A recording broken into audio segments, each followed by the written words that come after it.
Hello, my name's Christopher and thanks for joining me on another Teaching Teenagers English clip.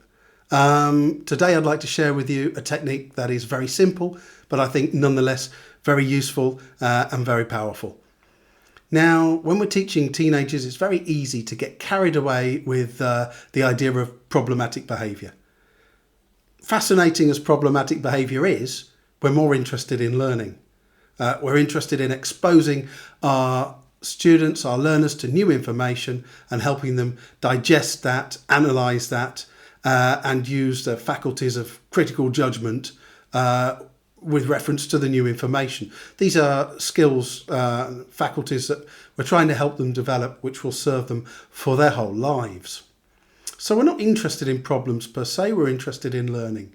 And I think if we can hold up that learning to them at the end of a lesson and make them aware that they have learnt something, then they're going to leave the lesson thinking, maybe that wasn't such a waste of time. You know, maybe that teacher, okay, they're a bit of a plonker, a bit of a wally, a bit of an idiot, and we're not on the same wavelength, but I can see where the teacher's trying to go with all this. And then hopefully the next time they'll work with us just a little bit more or get involved a little bit more in the learning process itself.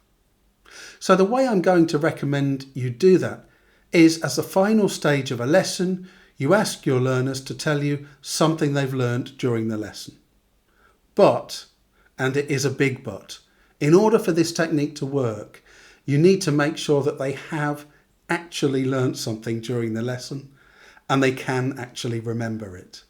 If not, the technique will backfire and it'll show up the gaps in your teaching and the gaps in their learning with reference to the material just covered. So how can we do this?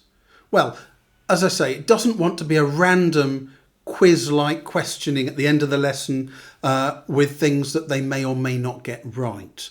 We need to set ourselves up for success. I'm going to give you an example from my lessons. I'm an ELT teacher, English language teaching, and during my lessons, my Spanish students will regularly ask me, "Teacher, how do you say blaggity blaggity blah?" And I will tell them the word in English. Now, as I do so, I'll make a little mental note of who asked me what. Or, if it's a busy day, I'll maybe even make a physical note of it. Then after 10 minutes or so, I'll ask various students, "Yo, Pablito, how do you say da da da da da da?" And I'll ask them the exact word that they asked me.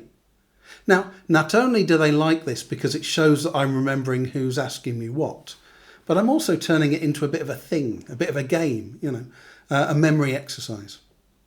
And there are many variations on this as well. So, after another 10 minutes, I might start asking those initial students to ask another student if that student can remember the word that the first student asked.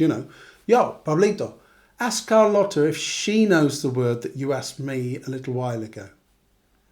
Or if I've been boarding items, if I've been writing the words on the board behind me, then we might stop and I'll work down, nominating different students and asking them if they can remember who the original student was that asked me each corresponding word. This way we're taking those language items and we're making them common property and we're spreading the language out across the classroom. Now when we ask students to tell us something they learned at the end of the lesson, we're going to get lots back. And imagine if you're on a training course and you're having your lessons observed and you do this. Sweet.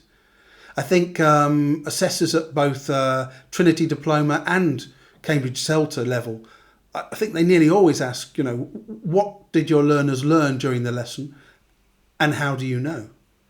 And this way you're demonstrating it not only to the observer but also to the learners before they've even left the room. And I think, if I remember rightly from the last time I was assessing, that on some frameworks, making your learners aware of their own learning has its own little checkbox, its own little tick box as well. Obviously, if you teach something other than English, you're going to need to vary or adjust your questioning a little bit and the way you do that. So the challenge today is very simple. Try the technique out And I'd love to hear in the comments section any other techniques you have for making your learners aware of the learning that's going on. Till next time, strength and energy. All the best to you.